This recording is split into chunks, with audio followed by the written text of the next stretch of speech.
everyone, Coach Megan here, and welcome to this episode of the Powerhouse Podcast. I know I have makeup on today, and I look like a completely different person. I feel like a completely different person. My baby is 2 months tomorrow at the time of this recording, and your girl is actually sleeping a little bit through the night. So it's amazing what actually sleeping can do to your body. So if you don't have kids yet, word to the wise, enjoy your sleep because it will not be a reality as soon as you have kids. Okay. So today we're going to be talking about budgeting and just the overall expenses of a pageant. One thing that I did not know when I was going to Miss America was how dang expensive it can be, but also some of the right things and the wrong things to spend money on.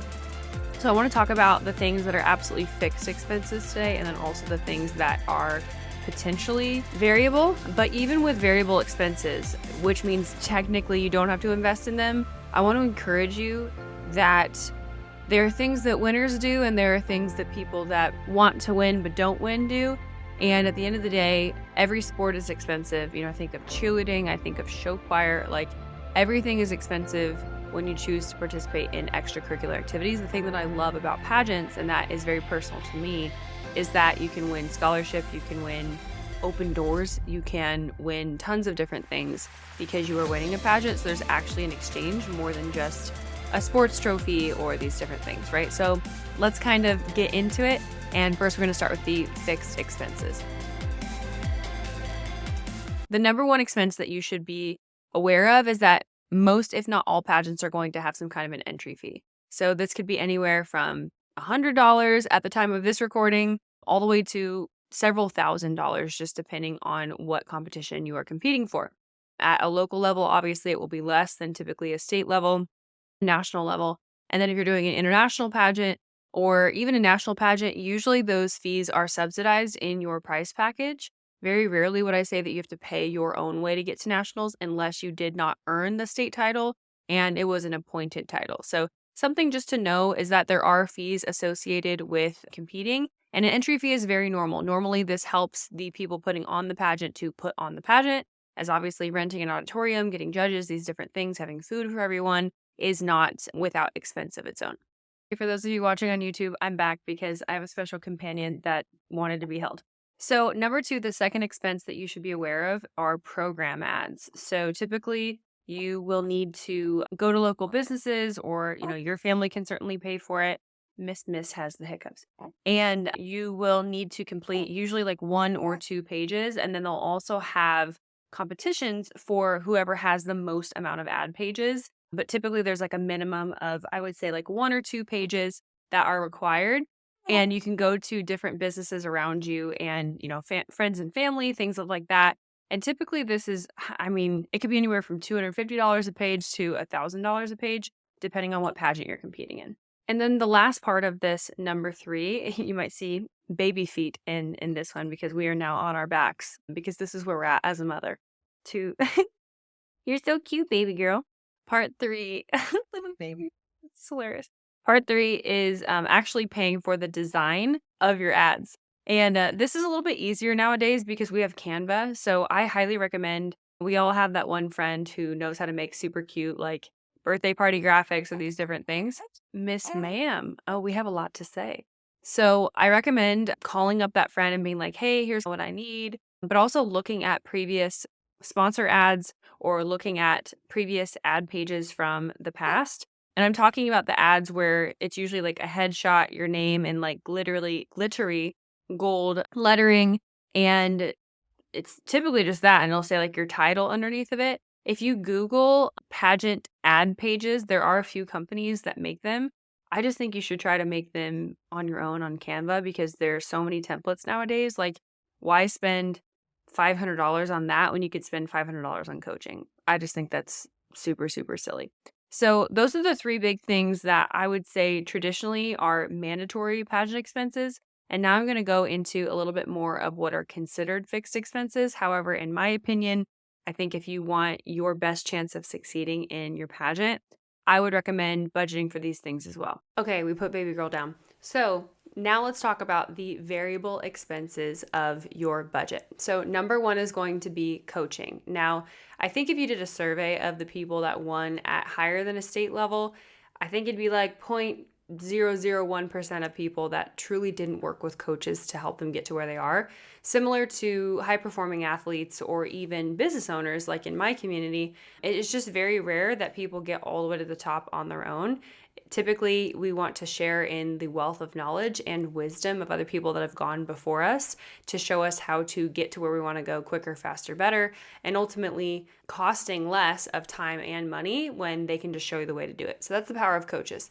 And whether you just hire just a talent coach, just a walking coach, just an interview coach, just a mindset coach, or really everything all between, you typically really get what you pay for when it comes to the coaching world. So just something to be mindful of. Just because someone is charging you a lower rate or a higher rate, definitely check them out, look at their testimonials, and if they do have just a one-on-one or a one-off option and it's $30, in today's day and age, I would say maybe initially you're like, oh, this is great. Whereas for me, just in my experience of hiring many coaches in my lifetime for mindset stuff, business, a bunch of different things, I have found that sometimes that can actually be a red flag when something is very significantly under what I would say market range for coaching. And to each their own, some people do just one-off sessions. It's very much, I would say, more common now for people to have packages or coursework of some kind to combine it, because the more in demand that a coach gets, the more that they're going to leverage their time, because they purely cannot crank out 40 sessions a week and still have their brain in their head without completely burning out. And here's the other thing to consider too with coaching. Let's say that somebody is $250 an hour, which I would say is pretty common for our industry now at the time of this recording. Even if they are doing $250 an hour and they're doing 40 hours a week of that, I know because I have been there in the beginning of my business about 5 years ago when I was still doing one-on-ones. Things can get very monotonous even if they say that it is, oh, everything's custom, we tailor everything. Typically, coaches don't understand the coaching industry enough to actually have frameworks and set ways that they do things. And so instead of giving everyone a framework that can apply to everyone's personality and really work for everyone and then be customized amongst that, what happens is they just end up saying the same thing to people over and over again because it worked for one person, so therefore they think it's going to work for everybody. And that's not me like bashing or dissing anybody. I think almost 100% of coaches really get into this industry because they want to help people, they love people, their intentions are really pure and good, and they do help people every day, right? So this is where you have to look at your own matrix of cost analysis, how serious I am, how much time I want to put into this, and then also who do I feel like I gel with. If you gel with us and you've listened to every single episode of the podcast or you stalk us on YouTube, then great, what is what you get here. So if you like it here, you're going to really love it on the inside because it's just more of this. It's like pouring gasoline on all the knowledge that you get here. So I highly recommend coaching. I very rarely do I think that people get to their destination without some kind of support.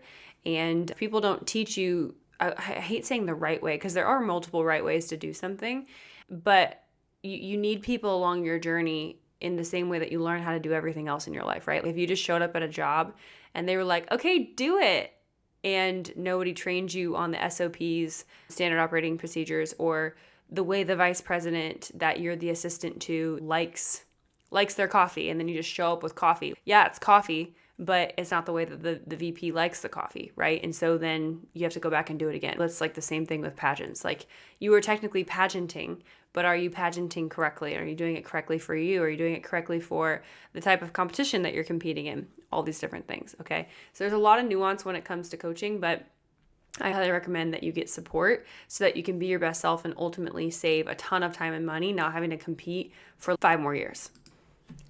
The next variable expense is going to be tanning.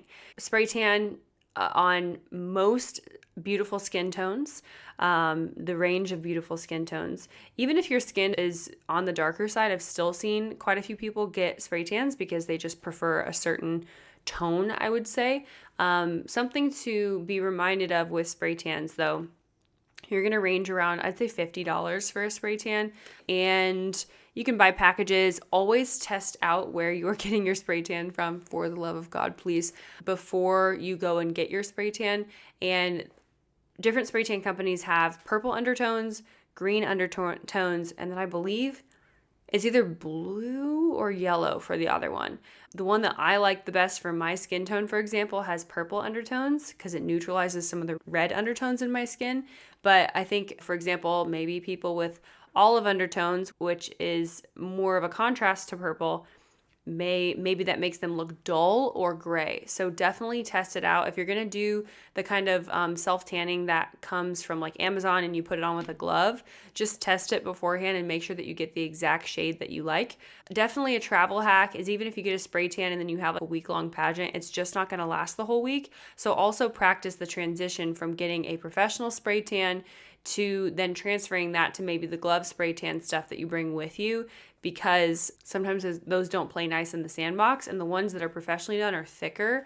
So then you're like awkwardly trying to keep up with the professional spray tan, and it's a very clear difference, and then your skin just looks like scaly and gross. So practice that all the way through so that if you do have a pageant that you have to take multiple showers and you can't limp it along, just make sure that you are understanding of that transition and that you can really make that work for you.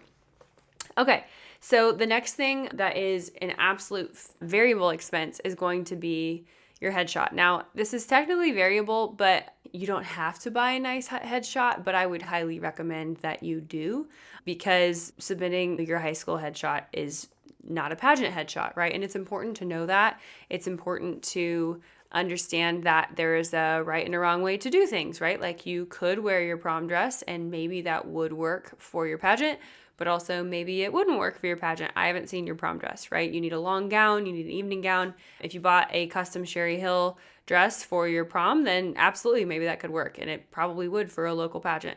Things are a little bit specific there. But a headshot, do you technically have to buy a headshot? No. But here's the other thing.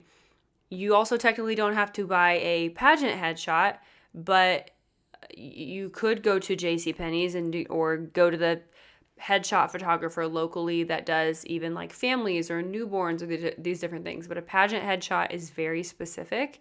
So I want to encourage you guys it's worth the drive, and it's worth saving up money for, in my opinion, because the editing of a headshot matters just as much as the posing, just as much as the hair and makeup and all that. And that leads me to my next point, which is hair and makeup. So I highly recommend taking lessons and learning how to do it yourself. I think it is empowering as a young woman and kind of a part of your journey of feeling beautiful from the inside out and just knowing like what your look is. So for example, you can see I have a middle part, or the best middle part that I could do while holding a child in my arms as a mom and one-handed.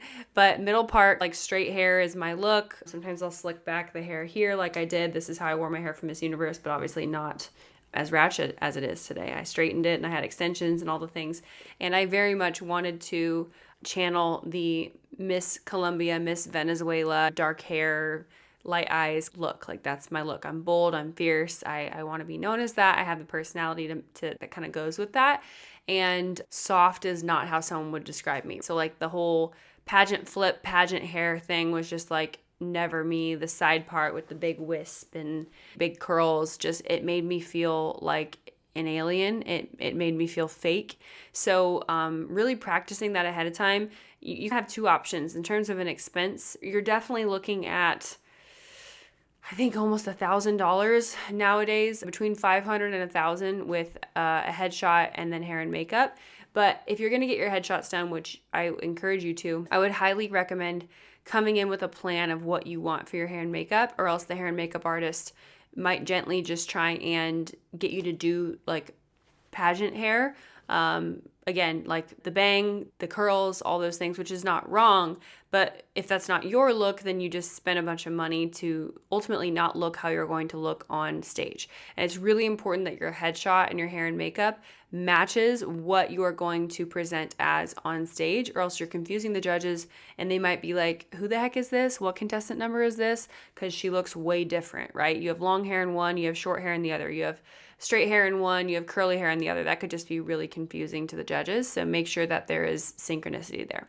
When you're getting your hair and makeup done, however, I would also recommend paying attention, asking questions, asking why they like certain products. If you really like the look and the feel of what they do, Ask them to break it down for you. Take lots of pictures. Hey, how did you get this smoky eye? Sometimes you're under a time constraint, but at least taking pictures or asking them, hey, why did you choose this foundation for my skin?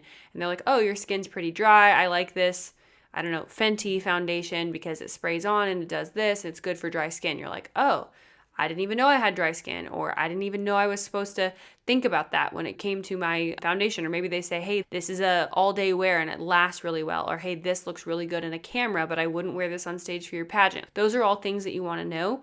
This is why I'm such a proponent of taking online lessons. There's some fantastic makeup artists, Kiss and Makeup Houston, Emery Jones, Austin Ride. There are tons of fantastic people, just to name a few, that will teach you how to find your signature look.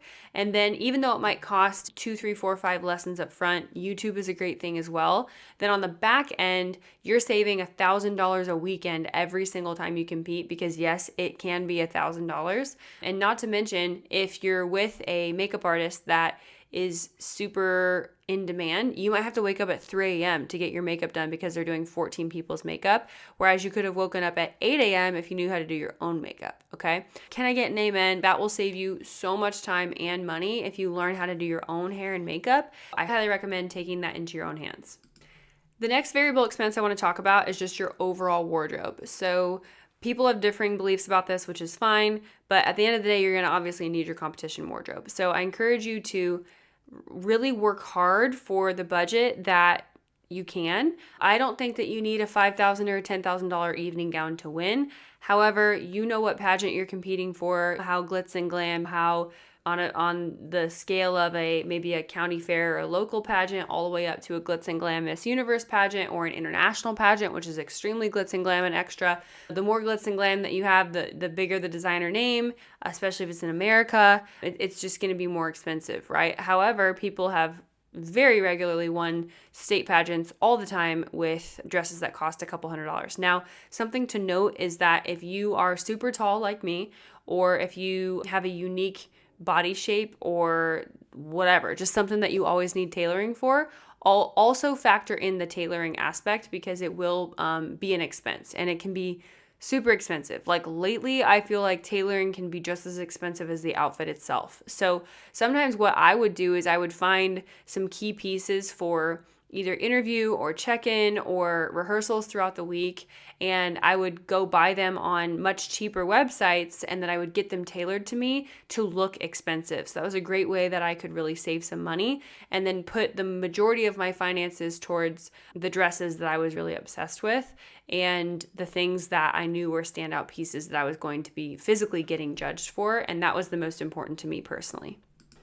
The last one that I want to go over today are also things that I think a lot of people just don't add to their budget, but they are spending money on constantly. And these are thinking about the month before, all the things that you are going to need to do to get ready for your pageant. This includes like getting your hair dyed, getting your hair cut. This could be buying shoes, accessories. This could be gifts for the other contestants, which I have my own thoughts about. But if you're trying to win Miss Congeniality, then that's great. But that was never necessarily my vibe, because I think that I won Miss Congeniality without doing that. Let's just say that. But that money can add up really quick. So if you're balling on a budget, I don't want you to think that like you absolutely have to be doing those things, because it's not what wins you a pageant. I think it is something that people do, and they're kind and they're nice, and that's great. But at the end of the day, it doesn't make you win a pageant. Other random things are like if they are going to have Pageant Vision or somebody there that is going to video the event. Sometimes those videos can be like $50 or $100. You might have to pay for access to the photos. That could be $100, $250 sometimes, that the professional photographer will give you access to the stage photos afterwards. And we have a list of our top 200 things that you have to pack for a pageant. But let's say that your pageant is a week long, or even 2 weeks long, or just longer than a day or two, right? Then think about, are there meals that you have to cover? What about butt glue? What about things that go in your shoes because you're going to be walking in heels every single day? Extra pair of socks, eye masks, face masks, extra spray tan, I don't know, extra things for extra pair of jeans or extra jacket that you need, or some extra appearance outfits throughout the week, because you don't know if they're going to surprise you with, they want you to do a sponsor segment like they do at Miss USA or Miss America, or you get pulled out for shoots, as they call it. Hair and makeup products, hair and makeup accessories, face wash, face wipes, sticky boobs, extra bras, different things like that. So there are just so many expenses. I like to definitely set aside a couple $100s for those kinds of things, if not 500, for all those things combined, of just what am I going to have to do for like my packing list the month before the pageant. So that is my major budgeting guide. I think it is so important to start with the end in mind, and to just start with, hey, like I didn't even think about, these are some of the things that could have really cost me money. And then here's what I want you guys to know about this. And I'm going to talk about sponsors next on the next episode for this reason, because I think these things pair really well together. But once you know the extent of the budget and how much money you are going to need to, I like to say, believe for and have faith for, then you can start to assign conversations, and it can encourage you to say, okay, I probably need to send X amount of emails or contact this amount of people or put this on my social media, and set a faith goal for, okay, if that budget is now $10,000, then instead of getting scared about that, put your faith out there and say, okay, great, Lord, how are we going to make this happen? Rather than, how am I going to make this happen? And maybe that's a third of your salary, right? Or something like that for a lot of you young people competing. Put your faith on it and say, okay, God, like this seems big and we're going to take it one step at a time. Who are the people that have the money to help me and are going to come alongside of this vision? It says, without a vision, the people perish, and hope deferred makes the heart sick, right? So stay hopeful, stay in faith, and look at it saying, you know what? I want to work with that coach that's $5,000. I want to buy that $5,000 dress. I want to be able to do these things. And then what's so cool is faith starts to open doors rather than shut doors. And the more that you walk as if it's going to happen and going to happen for you, your confidence will rise up, because confidence comes from certainty, comes from action.